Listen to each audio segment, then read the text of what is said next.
Olá a todos, essa é mais uma live aqui do Papo de Cultura. Hoje nós vamos conversar com Alexandre Dias, responsável pelo Instituto Piano Brasileiro. Tem sido um prazer enorme fazer essas lives aqui. A cada noite a gente conversa com um realizador, um artista, alguém que está fazendo a cultura brasileira acontecer. E hoje o nosso entrevistado vai ser o Alexandre Dias, do Instituto do Piano Brasileiro. Vai contar um pouco para a gente. Ele chegou aqui. Estou convidando aqui para subir a janela. Alexandre, que vai contar para a gente um pouco sobre o Instituto Piano Brasileiro. Uma organização tão importante aí. Tudo bom, Alexandre? Oi, Ana, tudo bem? E você? Tudo ótimo. É um prazer imenso para nós aqui da Revista de Cultura estar te recebendo aqui hoje. A gente quer Prazer é ouvir meu. muitas coisas. Obrigada. A gente quer ouvir muitas coisas que você tem a dizer. A gente já conversou um pouco esses dias e quanta coisa relevante, né, tem para ser discutida sobre cultura brasileira. Alexandre, eu vou ler a sua bio para a gente começar, te apresentar aqui para quem não conhece, tanto para quem está ouvindo a gente agora, como para quem está ouvindo depois também. E o vídeo fica registrado no IGTV e também vai entrar no nosso podcast. Alexandre Dias é pianista, pesquisador e fundador do Instituto Piano Brasileiro, IPB, Prêmio APCA 2017 e Prêmio Concerto 2019. Participou da coordenação dos acervos digitais dedicados a Chiquinha Gonzaga, em 2011, Ernesto Nazaré, 150 anos, 2012, e Marcelo Tupinambá, em 2013. Desenvolve intensa pesquisa relacionada ao piano brasileiro em suas múltiplas vertentes. Alexandre, conta um pouco para a gente sobre essa sua trajetória. Como é que começou? Você sempre quis ser pianista? Desde criança você estudou? Sim, eu estudo desde criança e bastante cedo começou a se revelar uma certa vocação para pesquisa. Eu, com 14 anos, comecei a pesquisar o Ernesto Nazaré, que hoje é meu tema de pesquisa mais antigo, né? E eu, assim, queria ir atrás de todas as partituras possíveis, todas as gravações possíveis, todos os livros escritos. Então, eu ia buscando reunir, assim, o máximo de documentos e publicações e informações. Desculpa te interromper, mas com Sim, 14 anos, você teve influência de alguém para já com 14 anos estar fazendo uma pesquisa tão intensa? é, especificamente em relação à música, não.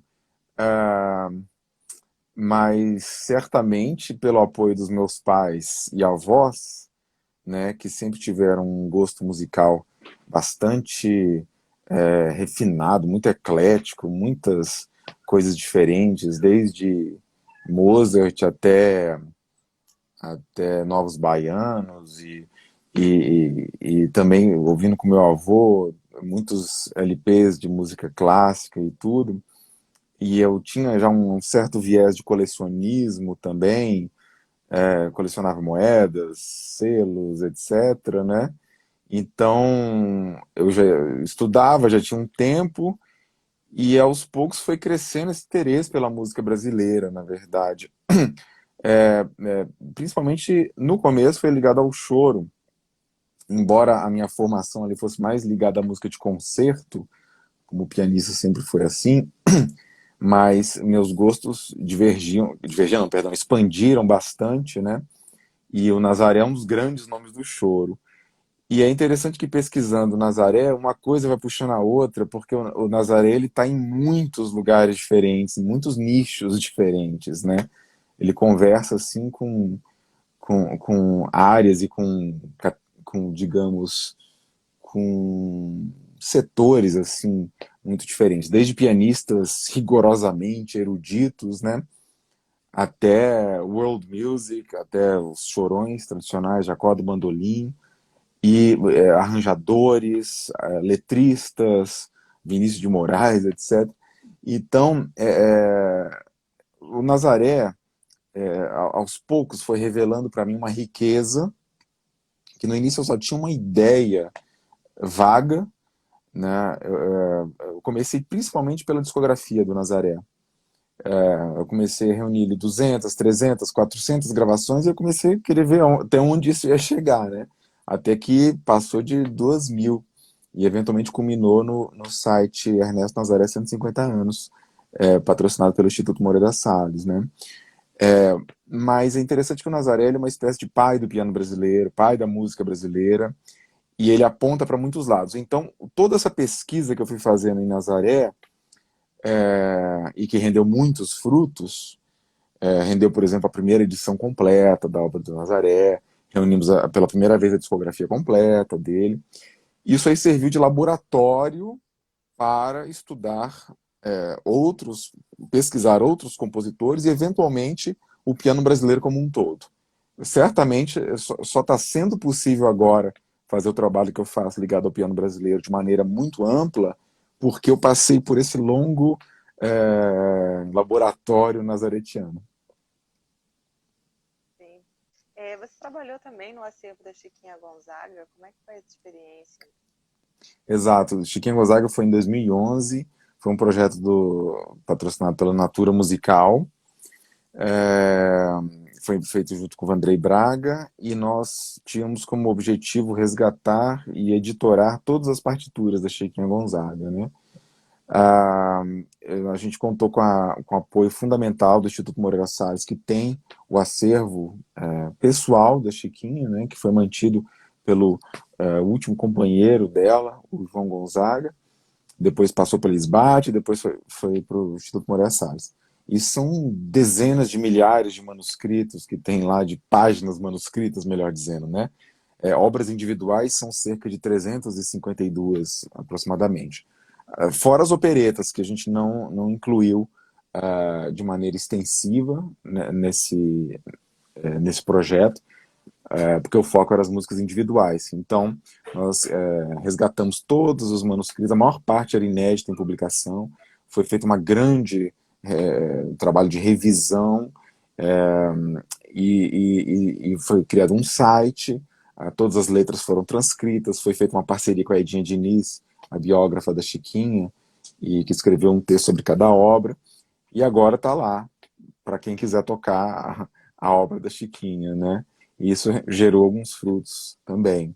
E no meio disso houve outros sites também dos quais eu participei. O do Nazaré, como eu estava mencionando, um site bastante completo, deixo aqui o convite para acessarem, né, quem tiver curiosidade, Ernesto Nazaré 150anos.com.br, tudo junto.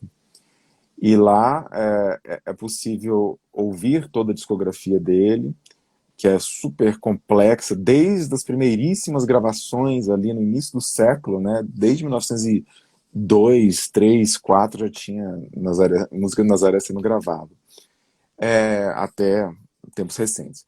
E também é possível baixar a obra completa dele, as partituras, em nova revisão, e também em formato melodia e cifra, que é muito útil para quem toca em roda de choro e vai fazer outros tipos de arranjos instrumentais. Tem também biografia, tem pesquisa na hemeroteca digital da Biblioteca Nacional, tem uma rica iconografia também. Então, esse site foi um grande aprendizado também. Trabalhei por 5 anos ali pro Instituto Moreira Salles, em que a gente assim procurou desvendar o máximo possível ligado a Ernesto Nazaré e fizemos grandes progressos.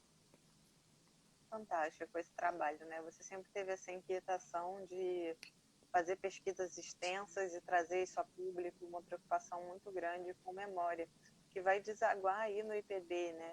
Conta pra gente um pouco a história do surgimento do IPB e as ações que vocês têm que são tão incríveis, né?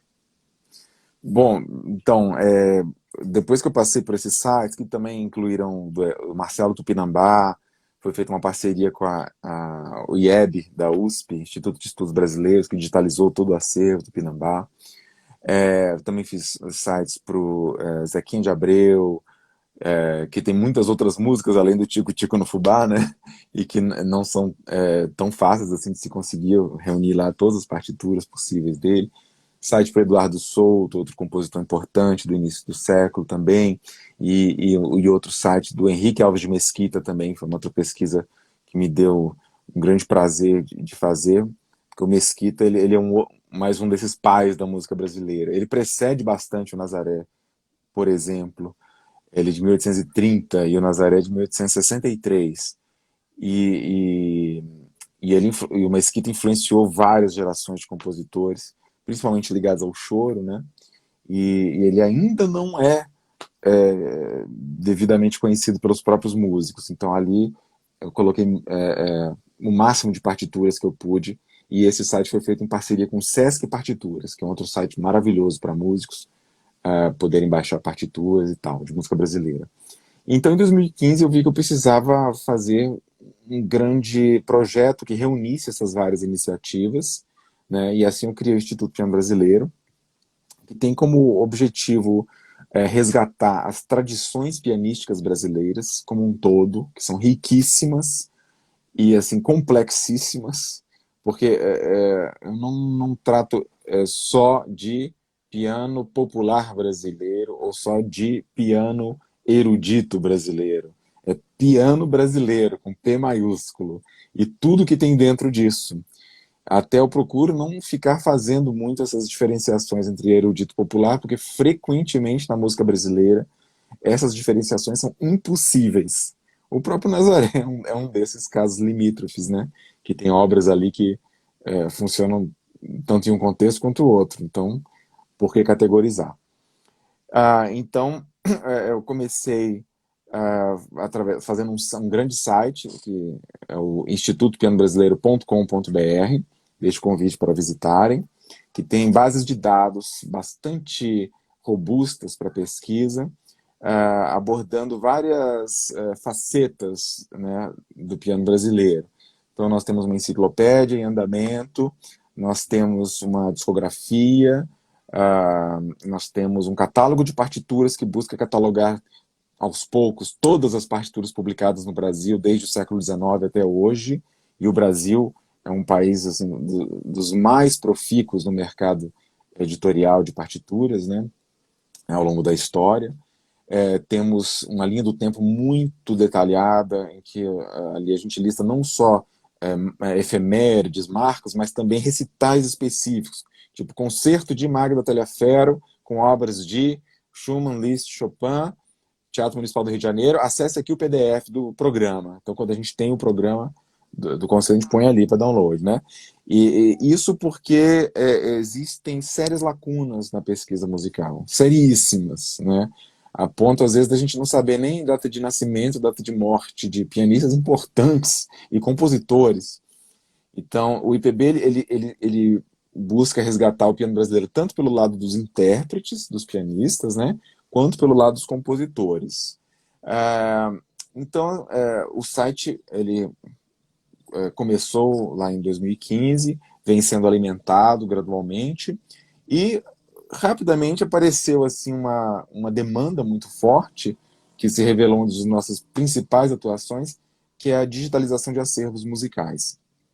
Então nós passamos a receber de doação acervos importantíssimos, tanto de pianistas famosos, célebres. Uma dos nossos principais acervos é do Aloysio de Alencar Pinto, que foi um cearense fantástico, compositor, musicólogo, e que assim era um polímata. Ele se interessava por tudo dentro da música, né? E ele reuniu um acervo fantástico. O filho dele, Jorge Miró, passou a doar para o IPB milhares de documentos do acervo. Outro acervo fantástico é do Souza Lima, que é um compositor importante de São Paulo, fundador da USESP. O filho do Souza Lima doou para cá também milhares de documentos. São mais de 50 acervos, não é? Já digitalizados por vocês. Pois exatamente, mais de 50, ou cerca de 60 acervos que a gente está.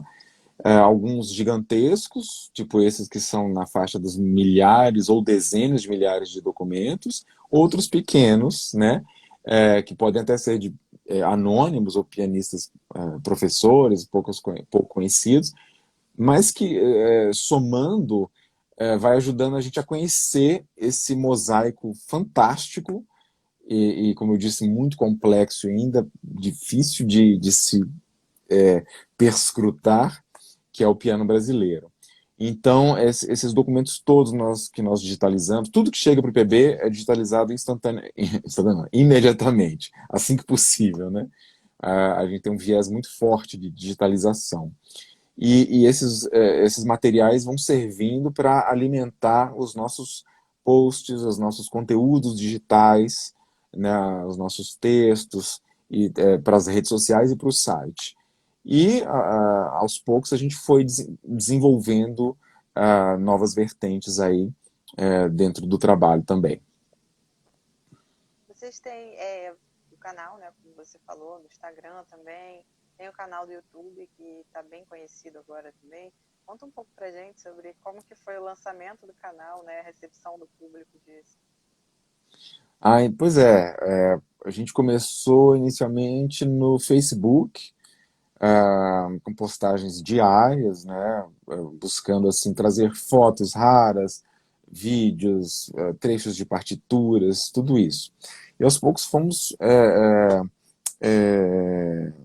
reunindo e criando ali uma rede de pianistas e pessoas interessadas em piano bastante grande. A partir disso, no canal no YouTube, eu vi que seria uma plataforma excelente para disponibilizar as gravações raras que nós temos digitalizado. Porque nós digitalizamos muitas fitas rolo, que é uma mídia já bastante antiga e desafiadora né, de se lidar, porque os aparelhos eles não existem. Você tem que comprar aparelhos antigos e que quebram com frequência, então é um grande desafio digitalizar fitas rolo. Fitas cassete, a gente digitaliza muitas, e quando eu digo fitas, isso é referente principalmente a gravações não comerciais, ou seja, inéditas, gravações ao vivo, gravações de rádio, é, coisas que podem trazer assim insights preciosos para a história do piano brasileiro, né? E também LPs antigos, esgotados há décadas, a gente digitaliza com uma altíssima qualidade. E então, no nosso canal no YouTube, na Instituto Piano Brasileiro, a gente passou a divulgar algumas séries. E a principal série se chama Por Dentro das Partituras. Nessa série a gente cria vídeo partituras, em que basicamente a gente pega uma gravação de uma obra brasileira para piano e une com a respectiva partitura. Assim, o músico pode acompanhar a obra ouvindo e vendo a partitura. Isso é uma experiência totalmente diferente do que apenas ouvir uma peça. Né? Para um músico ouvir e ver a peça, é como se você pudesse ter acesso ali digamos, ao mapa da peça, né? Ao plano ali, a estrutura da peça. E o objetivo dessa série é estimular os pianistas a incluírem música brasileira em seu repertório. Porque existe um fenômeno curiosíssimo, mas já bem conhecido no meio pianístico, pelo menos no meio pianístico de concerto, que é que os pianistas não tocam música brasileira. Nós somos muito mais habituados a tocar Chopin, Beethoven, Schumann, né, Bach, compositores maravilhosos que têm que ser tocados. Mas o estranho é que os brasileiros não toquem brasileiros. E existem Você muitas. tem algum motivo pelo qual você desconfia que isso aconteça? Seria por falta de acesso, de conhecimento? Eu acho que tem algumas explicações. Eu acho que a primeira delas é por não existir uma clareza sobre que é o que existe no piano brasileiro. Qual é o repertório? O que já foi composto? Quem são os compositores? Né? Villa-Lobos é sempre, em geral, o compositor que se toca. Se não for Villa-Lobos, em geral tem uns 4 ou 5 compositores que são tocados. Tipo Lourenço Fernandes, Cláudio Santoro, Camargo Guarnieri, Francisco Mignoni, né? E se não for algum desses, aí é muito difícil que seja algum outro. A menos que seja um pianista fazendo ali um mestrado sobre, né, uma determinada peça, um determinado ciclo de peças. Uma outra explicação é porque nós não costumamos ver pianistas tocando música brasileira, sejam eles brasileiros ou estrangeiros. E isso gera um ciclo vicioso. Porque, em geral, um pianista só vai tocar o que ele viu alguém tocando ou ouviu alguém tocando. Existe esse viés, né? Então, se o Lang Lang nunca tocou, se a Valentina Lisitsa nunca tocou música brasileira, se o Kissing nunca tocou música brasileira, por que, que um pianista vai se sentir estimulado a tocar? Então, a gente tenta também quebrar esse ciclo vicioso aí, incluindo é, é, músicas brasileiras, né, acessíveis para os pianistas poderem tocar. Uma outra explicação também é que o mercado editorial foi se desintegrando ao longo das últimas décadas no Brasil, né? A gente tinha assim uma profusão de editoras inacreditável, mas dezenas e dezenas e dezenas e dezenas, sabe? Algumas chegaram a publicar dezenas de milhares de partituras, tipo a Casa Arthur Napoleão, uma coisa assim absurda. Aí, a partir da década de 30 para 40, começou a cair demais o mercado musicográfico. Isso tem a ver com o advento dos 78 RPMs, dos discos da fase elétrica, isso tem a ver com o advento do rádio, isso tem a ver com avanços da tecnologia e depois da televisão. Essas coisas foram tirando o espaço do que o piano ocupava dentro da sala, né? Era muito comum as casas terem piano. Não só casas ricas, casas de classe média. Era bastante comum haver um piano em casa. E isso foi, então, em conjunto, de uma maneira assim, correlacionada, foi diminuindo. A ponto, então, de na década de 60, 70, já haver pouquíssimas editoras de partitura no Brasil. E hoje, as que sobraram são apenas sombras, resquícios do que eram em seu passado. Porém, algumas exceções também importantes que são editoras independentes que estão aí lançando algumas coisas muito interessantes, né? Mas então essa é uma parte da explicação. Como o mercado foi morrendo, né? É muito difícil de você conseguir partituras, você chegar às partituras. Claro que a internet, isso é uma força fantástica, né? Tem sites hoje maravilhosos contrabalanceando isso. Mas para o tamanho da música brasileira, isso ainda é pouco. E também para a pessoa saber o que buscar, né? O que vai ser de interesse. Então, eu preciso de um trabalho de base. E eu creio que o IPB está investindo muito nesse trabalho de base, de pirâmide, sabe? Em que a gente está literalmente descobrindo peças. Nós já descobrimos muitas obras, ou que estavam desaparecidas, ou que sequer se sabia da existência, né? Descobrimos as partituras. E com isso, com esses vídeos que temos colocado no canal no YouTube, que agora são 2 por dia, né? A gente está como se estivéssemos descobrindo juntos, né? São peças que praticamente ninguém conhece e que rapidamente, em poucos segundos, você percebe que são de grande valor, sabe?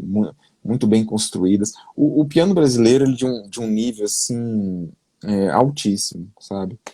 Sobre todos os aspectos, tanto pelo lado da parte técnica e da parte da feitura musical, quanto da parte do conteúdo musical também. Nós temos aí peças fantásticas e que já deveriam ser mainstream, deveriam assim, sabe, fazer parte assim, da cultura. Mas não. Nossa, é impressionante às vezes o trabalho que dá para chegar até uma partitura e uma gravação daquela obra. Às vezes eu só consigo a partitura, às vezes eu só consigo a gravação, às vezes leva anos para a gente conseguir juntar as duas.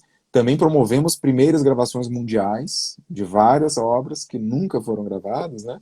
E tem pianistas parceiros que se propõem a fazer gravações excelentes. Então, já divulgamos dezenas de primeiras gravações nesse sentido. Como que você vê a tradição do piano no Brasil? Você diz que tem essa história, né, tão forte. Como que foi essa tradição? Como que se constituiu a tradição do piano brasileiro? A tradição do piano brasileiro é fortíssima. Primeiro porque a grande maioria dos compositores era também pianista, né?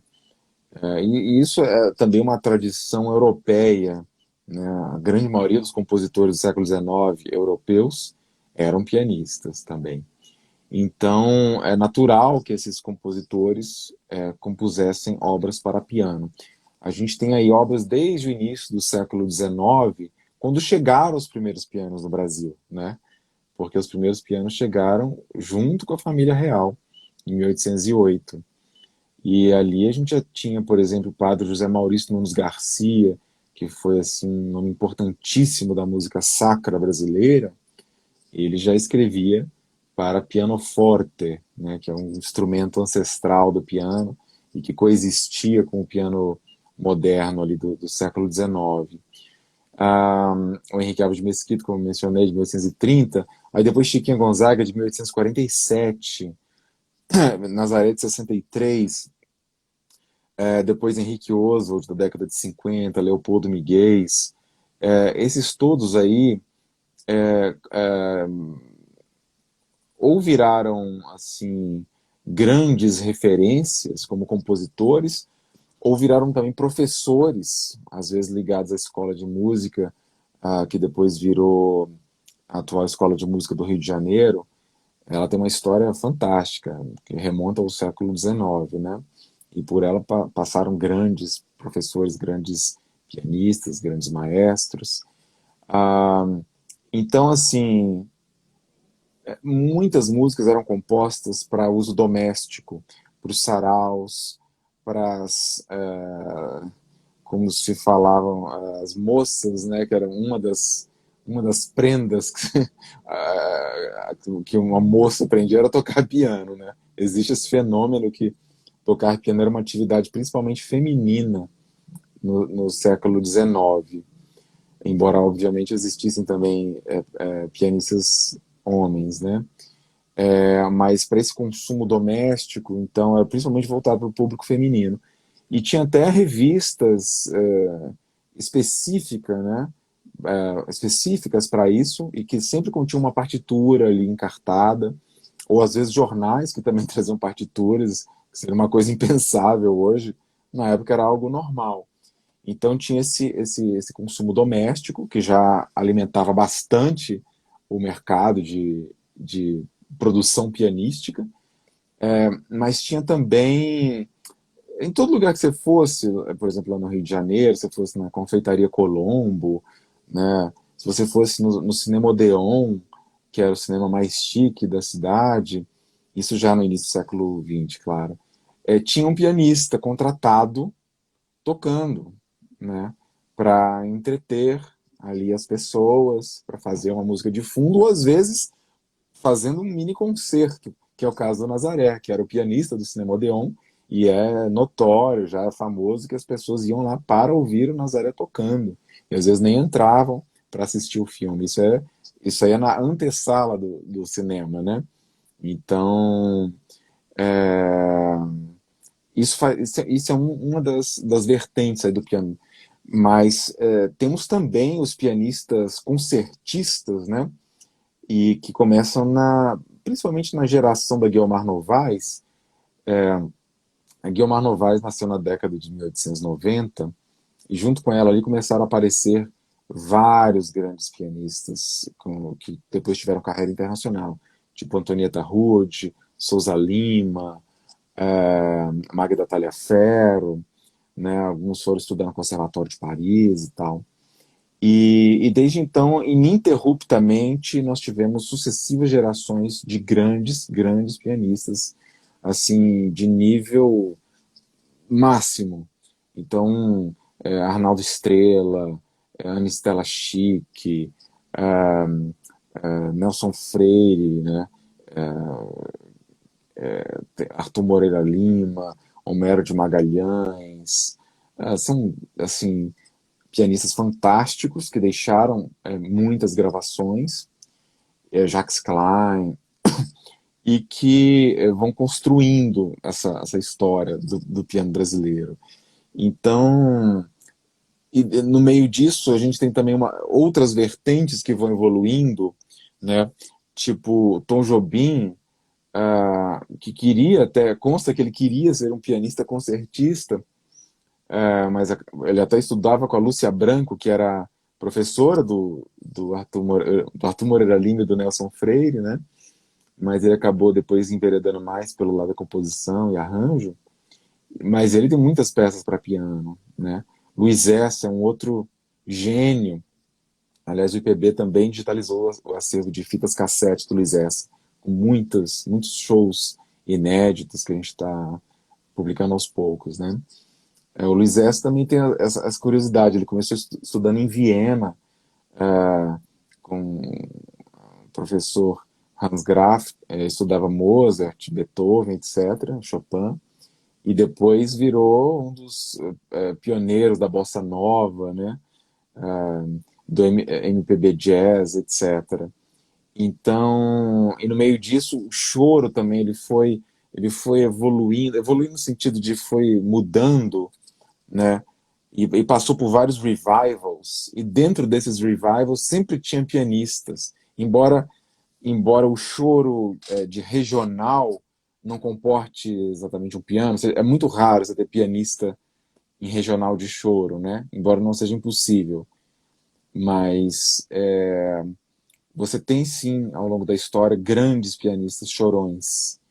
Então, a Carolina Cardoso de Menezes, fantástica, o maestro Gaó, a Tia Amélia, que recentemente foi gravada pelo Hércules Gomes para o selo Sesc, né?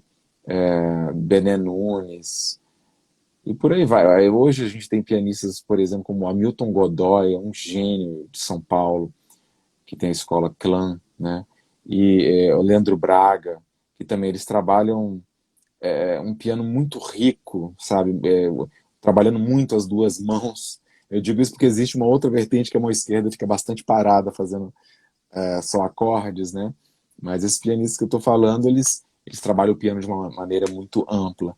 Então, como você pode ver, tem aí um panorama que aponta para muitas direções, né? E dentro da música de concerto você tem também os diferentes manifestos que foram aparecendo, tipo música viva do Reuter, que reuniu ali grandes compositores, depois música nova, ligado ali, por exemplo, ao Gilberto Mendes, e todos esses compuseram muito para piano.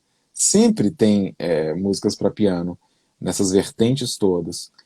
E a gente está interessado desde da música do início do século XX até o que tem de mais de vanguarda sendo composto hoje.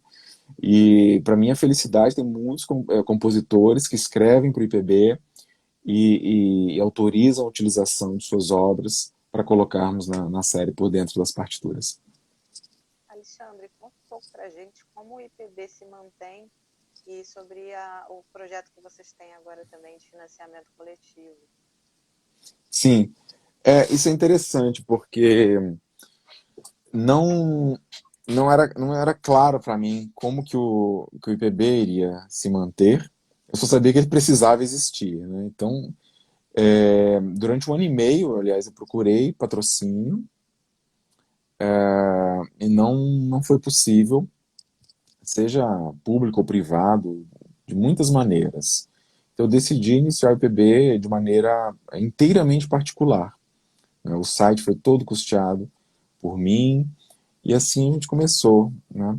As digitalizações começaram a ser feitas dessa maneira. Mas em 2015 estava começando a aparecer, pelo menos no Brasil, uma nova modalidade de financiamento coletivo, que é a recorrente ou por assinaturas, né? Em que a pessoa não contribui apenas uma vez, que seria a modalidade pontual, mas ela se torna um apoiador mensal. E isso se revelou extremamente promissor. Na época tinha pouquíssimas iniciativas utilizando isso. Hoje já tem bastantes, né? Mas ainda poucas de música. Eu converso muito com os meus colegas músicos falando sobre isso, que é um caminho, é uma tendência mundial, na verdade, né? O crowdfunding ele está assim trazendo um enorme, digamos, um enorme poder de realização para indivíduos, né? que há 10, 15, 20 anos não teriam possibilidade de, de realizar essas coisas, né? Então, é, na época a gente começou pelo site Benfeitoria e depois nós migramos para o Catarse. E é um sistema, então, em que a pessoa se torna um apoiador mensal com qualquer valor. É possível, claro, estabelecer categorias, né, mas no nosso caso não há categorias de contribuição, a pessoa, o valor é livre. E todos os assinantes recebem todo mês um álbum de partituras raras, né, em formato digital, cuidadosamente escolhidas do nosso acervo, com minha curadoria, de modo a trazer à tona e a revelar a riqueza, a pluralidade do piano brasileiro. E hoje nós já temos aí mais de 200 assinantes, que alguns já estão conosco desde o início, né, são grandes apoiadores, e outros foram se juntando a nós ao longo do processo, e muitas pessoas contribuem porque compactuam dessa causa, com essa causa, veem que existe uma necessidade da gente investir em cultura, né? E que existe aí uma enorme lacuna e tem prazer em ver, e essas pessoas têm prazer em ver os produtos, os conteúdos que o IPB traz à tona. Alexandre, em um país como o nosso, né, que a gente está com essa crise de memória, com o Museu Nacional, que a gente teve incêndio e coisas, assim, ações atrás de ações que realmente têm sido efetivas em eliminar a memória da cultura brasileira. Como que você vê a memória do piano diante disso, o IPB também, esse papel aí que tem de resgate? É interessante que quando eu comecei a pesquisar o piano brasileiro, já há mais de 20 anos, já era uma coisa assim muito fragmentada, sabe? Não era uma coisa que eu poderia dizer que antes tinha assim uma grande estrutura e que depois se perdeu. Não, sempre foi assim. Então, isso já faz parte assim do que eu tô acostumado, do que eu espero, né?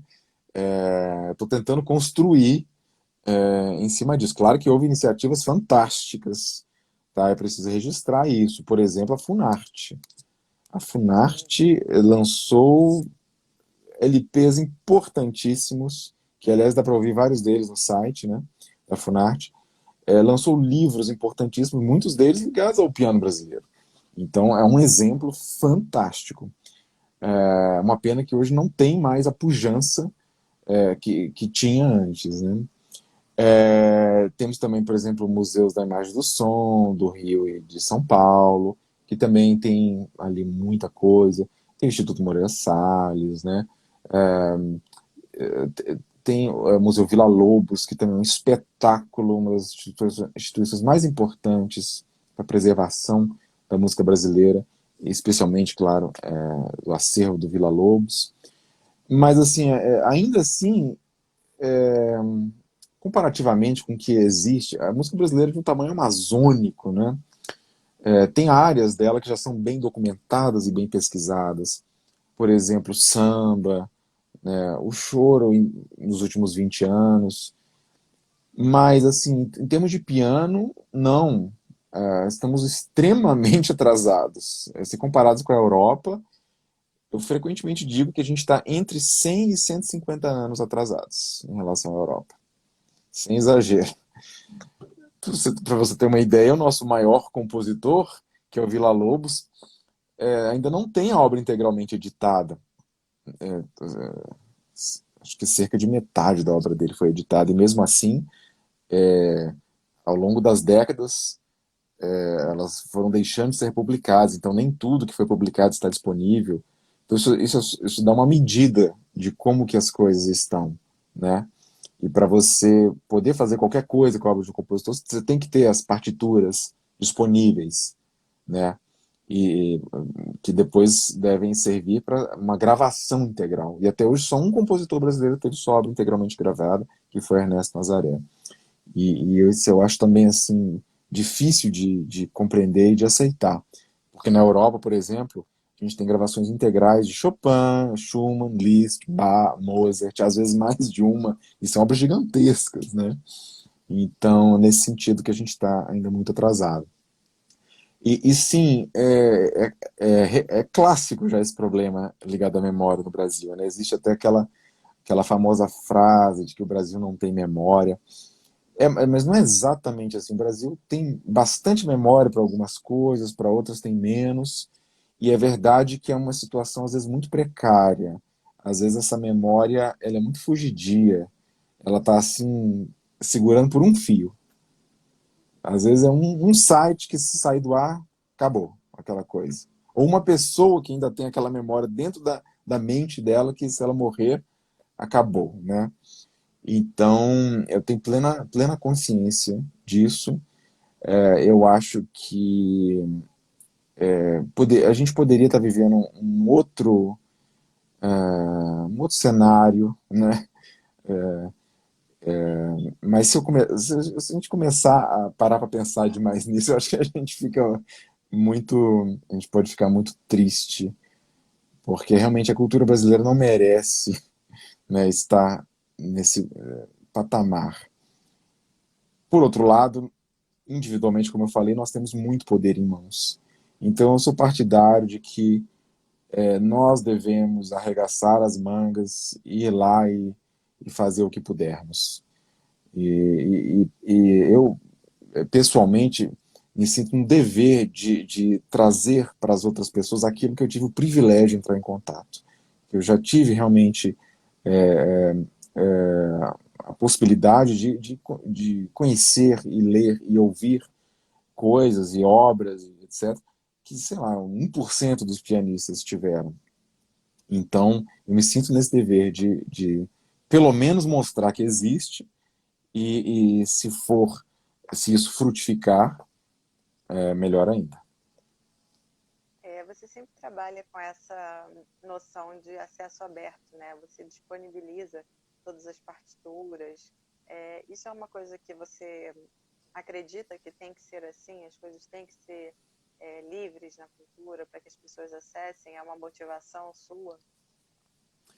Eu não tenho isso assim tão formalizado, porque tem tanta coisa para trazer à tona que assim, é um manancial, pelo menos assim, no piano brasileiro, é um universo tão gigantesco que, pelo menos para o IPB, eu acho que não funcionaria a gente ficar agindo de maneira muito restritiva.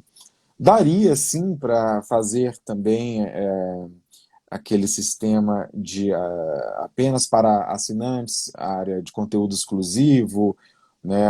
Ou para no YouTube tem também um sistema, né? Para quem é o subscriber ali. Mas no momento a gente não está trabalhando assim. Eu tenho preferido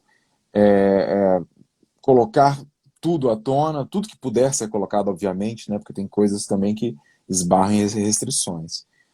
Mas tudo que é possível ser divulgado, que seja divulgado e que isso atraia pessoas e que isso cative pessoas, chame atenção para o que existe. Essas pessoas podem se tornar assinantes ou não, ou quem sabe elas às vezes podem ter em casa algumas partituras muito raras, como já aconteceu diversas vezes. Ah, minha avó era pianista e ela tem aqui, eu tenho aqui, que eu herdei dela, um álbum encadernado em capa dura, com várias partituras do início do século. Você tem interesse? Claro.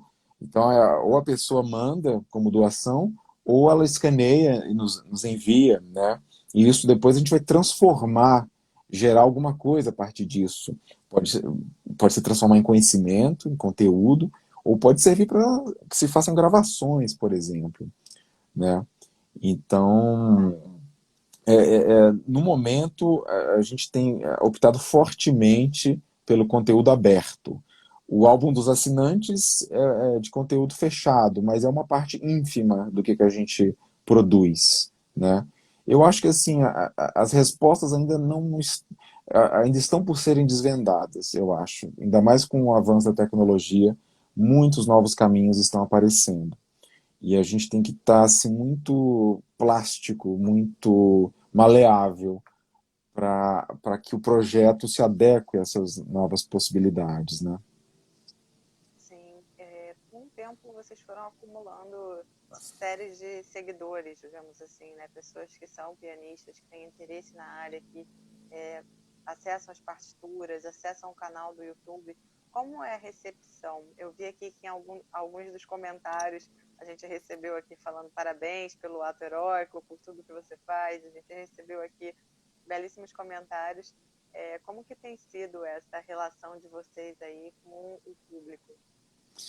Ah, é algo fantástico, Ana. É emocionante de ver a reação assim das pessoas e dos pianistas, porque vai desde alunos iniciantes que se interessem de alguma maneira pelo piano brasileiro, até pianistas consagrados, né? Então, uma coisa muito marcante foi na criação do IPB, o Nelson Freire ter aceitado que a gente fosse até a casa dele para fazer uma longa entrevista. E aí ele mostrou o caderninho de anotações que ele tinha quando era criança, com a professora, mostrou os pianos dele, fotos da Guilmar Novaes, da Lúcia Branco, e aquela foi a primeira entrevista grande ali do IPB. E o Nelson Freire não é de dar entrevista, então aquilo foi uma coisa muito marcante. Depois, só para continuar aqui falando do Nelson, em 2019, a gente produziu um concerto dele, a gente realizou um concerto do Nelson Freire em Brasília, que foi um desafio assim imenso, mas que deu tudo certo. E depois gravamos uma entrevista também. E depois disso a gente passou a filmar entrevistas também com outros pianistas, alguns bastante famosos e consagrados, outros menos conhecidos, mas que trouxeram ali muitas informações lindas, né, de história de vida, de técnicas de estudo, coisas às vezes bastante precisas, né? Que, aliás, esse é uma das políticas do IPB, é um dos viés do IPB. A gente faz assim para um público realmente interessado, especializado. Quando, a gente tem, quando eu estou entrevistando um pianista, eu gosto de fazer perguntas específicas, né? Para saber pormenorizadamente as coisas, não coisas geradas, tipo qual é a sua música favorita, essas coisas que a gente já viu muito, né? É, então, lá no canal do IPB, as pessoas vão poder ver 40 entrevistas filmadas na sala do IPB, aqui em Brasília, né, com várias personalidades.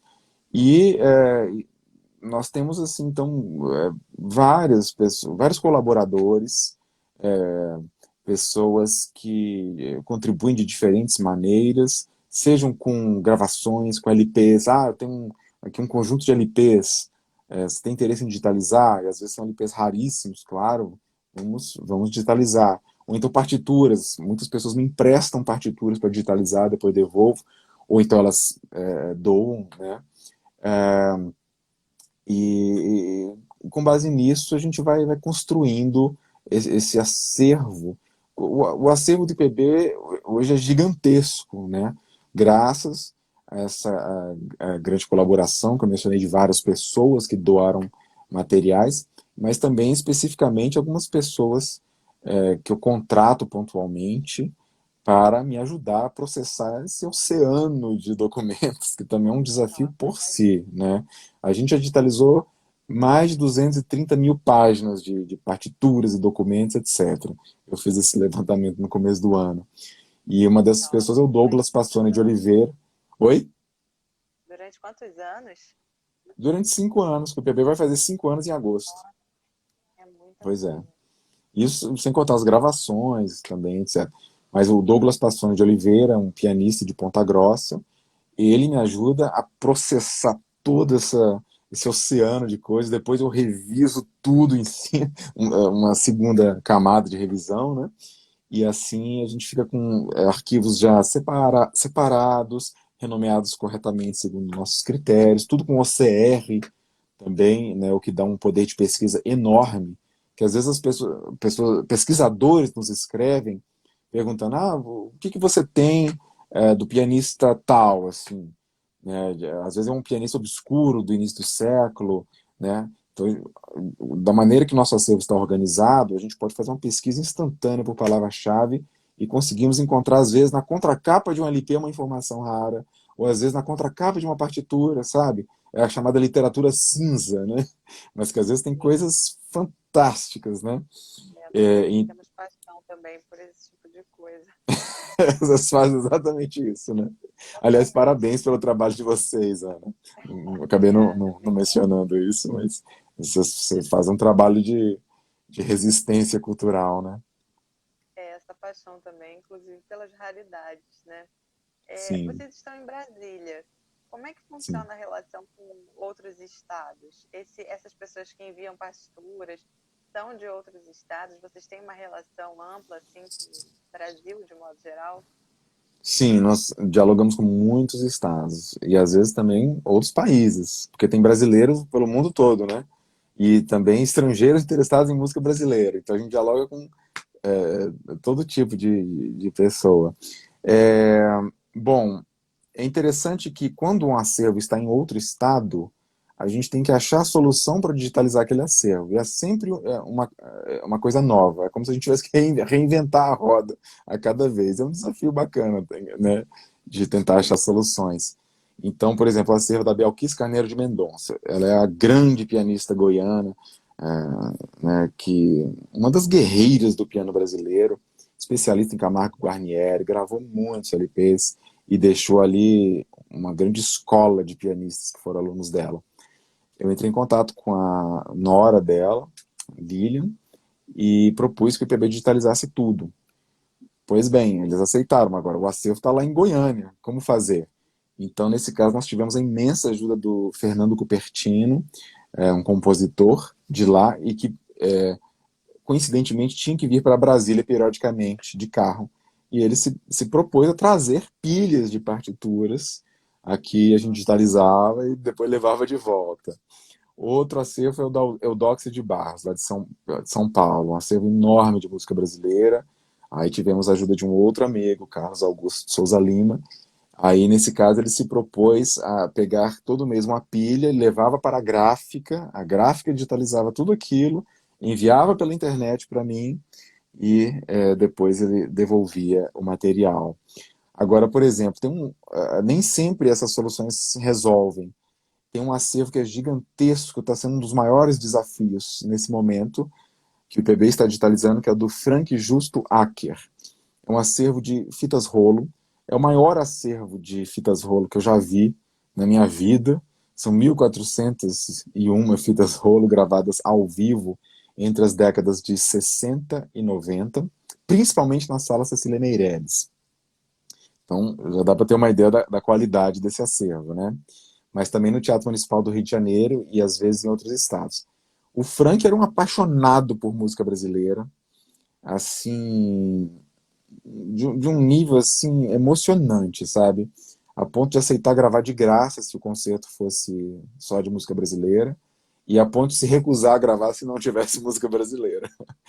Então ele reuniu ali um dos acervos mais importantes de música brasileira, não só de música de concerto, mas também Projeto Pixinguinha e outras coisas assim.